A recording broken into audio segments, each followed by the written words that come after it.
He actually died on his due date. I just got induced early. So his due date was October 3rd. And if we would have had him October 3rd or any day later, his name would have been Jonathan.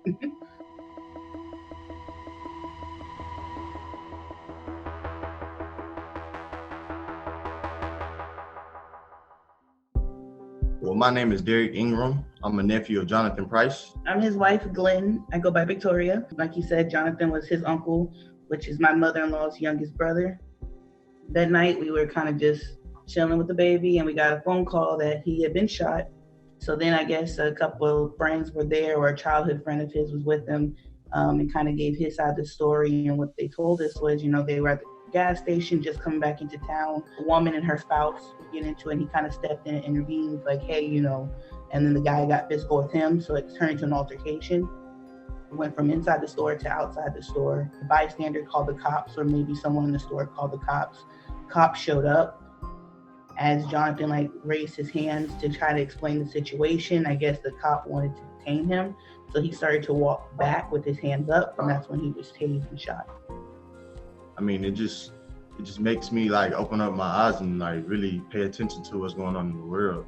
At first, I wasn't taking Black Lives Matter seriously and things like that. But when it hit home, bro, it took it to another level. So I just want justice, bro, for whatever is going on.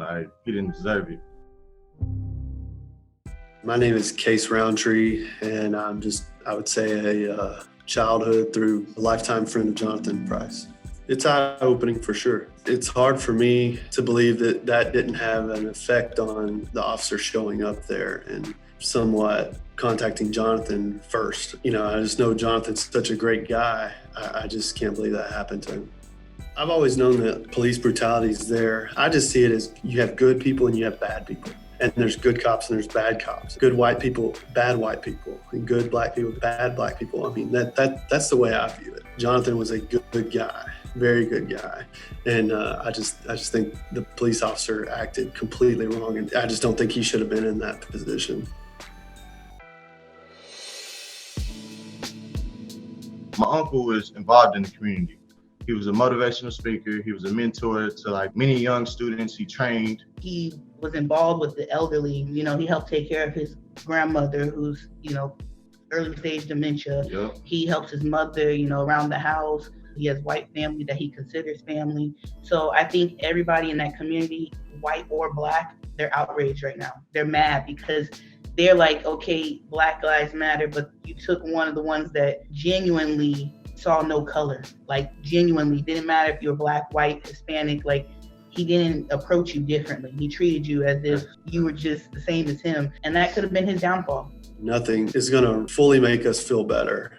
I mean, of course, we would all love to see him verdict come out and him be in jail the rest of his life so he can ponder on this and think on it the rest of his life and realize what he did. It's a terrible thing and it should have never, ever happened.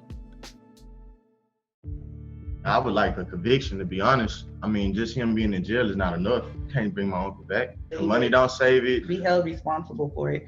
We have all these open cases still, Breonna Taylor and all these other things that happened just recently, and the cops haven't even been arrested.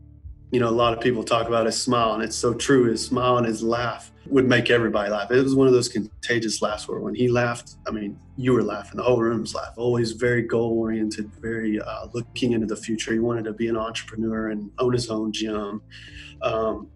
His legacy will definitely live on there in Wolfe City, and I hope further than that. I mean, he deserves to be known elsewhere and how he was such a good guy and that he didn't deserve this. So.